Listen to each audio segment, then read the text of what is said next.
Yo, what's up guys? Welcome back to StudioInter TV, back again with the Transfer Talk show, keeping you up to date with what's going on in the world of Inter. Plenty of news going around as always. I must be the top visitor on the StudioInter website every day looking for some news. And today I'm going to focus the topic around our striking department, because it feels like that's going to be the department that's going to see the most change next season under Antonio Conte. Of course, with Icardi looking like he's going to leave or not be part of the plans, and Conte switching to a two-striker formation with the strong links to Dzeko, who might be coming in soon, Romelu Lukaku. So it looks like the striking department is going to be the most overhauled department. But I want to talk about a player that's not technically at Inter right now. He was out on loan last season to Frosinone. Has been garnering a lot of attention recently thanks to his performances at the Under-20 World Cup, and that is the youngster Pinamonti.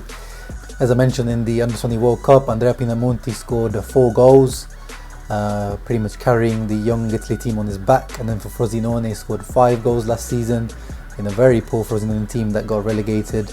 It might not sound like much, 5 goals, but he was the second highest top scoring teenager in the league after Moise Kean. Showing a lot of promise, and I've got a special guest with me on today. If you listen to the StudioInter podcast, StudioInter, you'll know exactly who he is. He's Mr. Positivity, Mo Nassar. I'm going to put it out to you, Mo. What do you think of Pinamonti? Would you keep him at Inter? Would you loan him out? Would you sell him? Let me know your thoughts on this. Yeah, look, it's a very good question about Pinamonti. I don't know what you do with him. I would have really loved for him not to have become injured after that very strong performance at the Under-20 World Cup, and for us to have been able to see him at the Under-21 Euros, but sadly he's out. Look, the nature of his goals have been such that it seems like the boy's got talent, proper talent in him, and I think, as they always say, form is temporary and class is permanent. So if the talent is there and the desire, inspiration to develop is there, then I reckon we might have, or Inter might have, something special on their hands, but you never know. So what I would do, if in fact we have 2 incoming strikers in Dzeko and Lukaku, and we've got Lautaro, I think it's a bit of a shame, and of course Politano, who can somehow play in that role, somewhere, somehow. I don't know what's going to happen with Karamo, but I would much rather not stunt his growth at Inter, playing as 4th or possibly 5th striker behind all these guys. We're definitely going to have much more time on the pitch in certainly more competitive matches. So I think we know the guys seems to have what it takes. So I would still keep the option on him, maybe even sell him for the plusvalenza with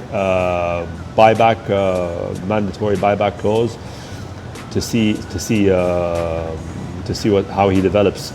But the 2 most important things, if we do let him go and have the intention of keeping him back, are to give him to a club that is going to give him time to play, and to give him to a manager who has a good record of developing youngsters. I mean, in a perfect world, it would have been Gianpaolo at Sampdoria, but the guy's going to Milan, so we can't really take advantage of his wizardry in developing youngsters and strikers in particular. So we'll see. But I think it'd be a shame seeing how the striking roster is going to develop at Inter. Loan him out or sell him out with a buyback clause. Very, very good points there, Mo. I agree pretty much with all those points there. Very interesting point that you said that it would have been good to send Pinamonti to Sampdoria in an ideal world under Gianpaolo, who's really good at developing young strikers, as we've seen in the past with Schick and De Frel and the likes. But now, of course, he's at AC Milan. So apart from Sampdoria, maybe Genoa could be a good option for him. Andrea Azzoli, the old Empoli coach, is going there this next season. He's known for developing players and attacking football. But apart from that, as you said, it really depends on which team he goes to. I wouldn't keep him personally and as a 4th striker in the team. he needs to be playing on a regular basis. I don't rate him as high as some Inter fans seem to rate him. Not being negative, I just don't see any standout qualities in him in terms of, he's not particularly fast or strong or technical. He's kind of seems like a good all-rounder. But yeah, of course, he's still very young. He'll yet to see his best years ahead of him. So let's see what happens to him. But let's move on to the next topic for today, which is Romelu Lukaku. Of course, this whole summer, last few months, he's been strongly linked with Inter as a replacement for Icardi if he leaves. He's been sending out very strong love signals to Inter. He says he loves Italy. He said that Antonio Conte is the best coach in the world. Pretty much admitted he's looking to leave United. And what do you make of Lukaku, Mo? Yeah, another great question. I'm loving the whole striker theme.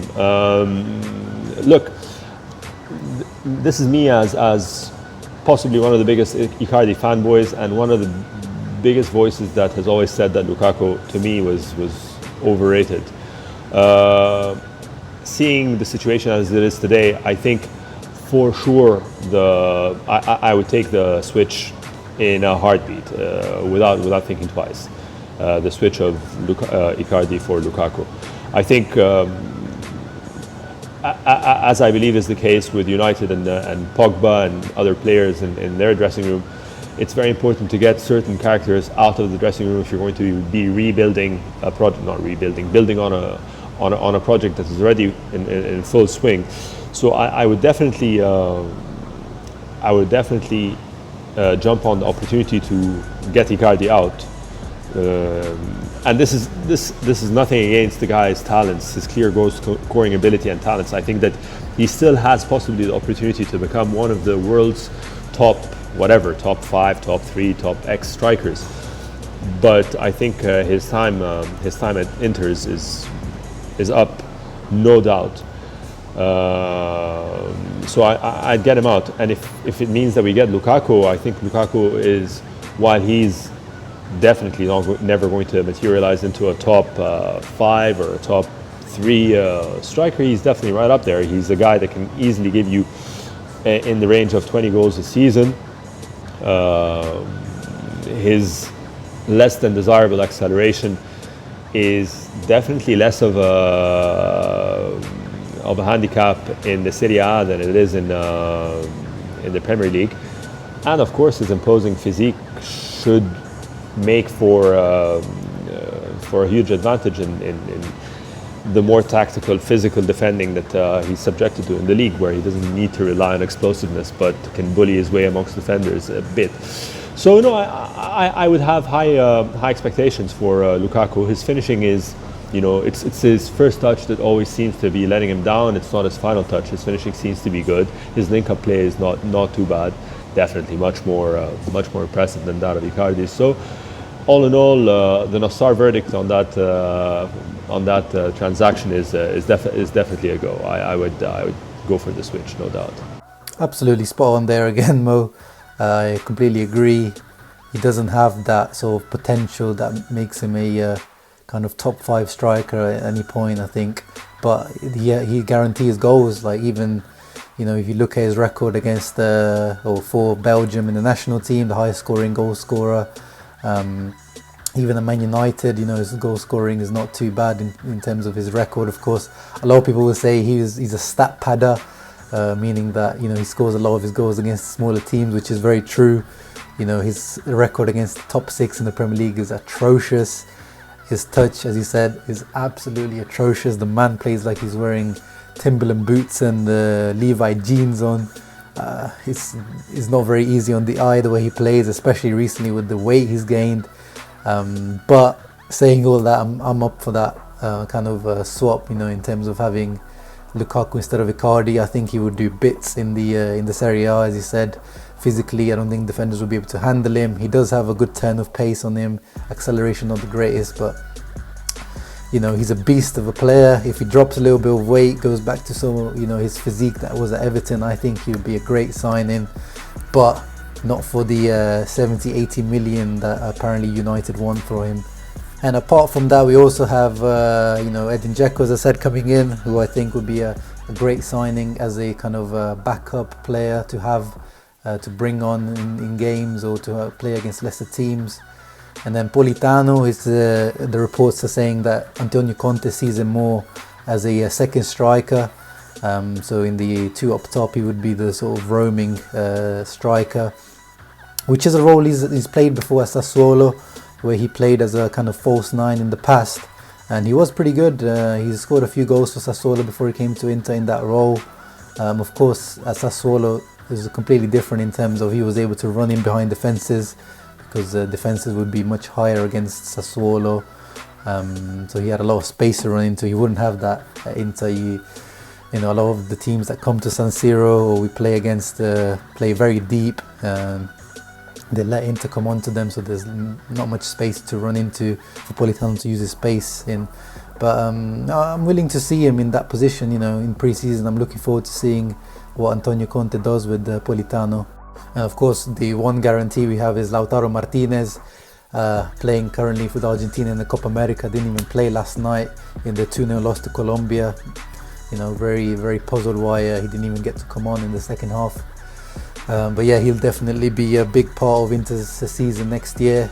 Started off slowly this past season and of course took over once the Icardi issues came about. And I'm looking for a big improvement for him in terms of goals. That's one thing that he needs to improve on. He's very keen to get his shot away, but a lot of the times the shots come out a bit scuffed or very weak. So he kind of needs to improve on his accuracy and conversion rate. But he looks very much in the mould of a Conte striker. Conte loves his aggressive pressing strikers, and Lautaro Martinez is exactly that. And I'm looking forward to seeing his development next season.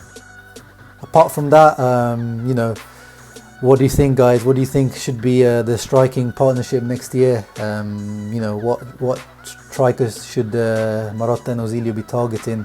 Let me know in the comments below, guys. We've been linked with hundreds of people in the last few weeks. So, Nicolas Pepe, the dream, I guess you could say, and then more realistic targets that we could sign. Let me know in the comments below, guys. And as always, like and subscribe. Also, a big thank you to Mo Nassar. Thank you for coming on. Looking forward to having you on more often if you want, Mo. And as always, like and subscribe. As always, Forza Inter. Ciao.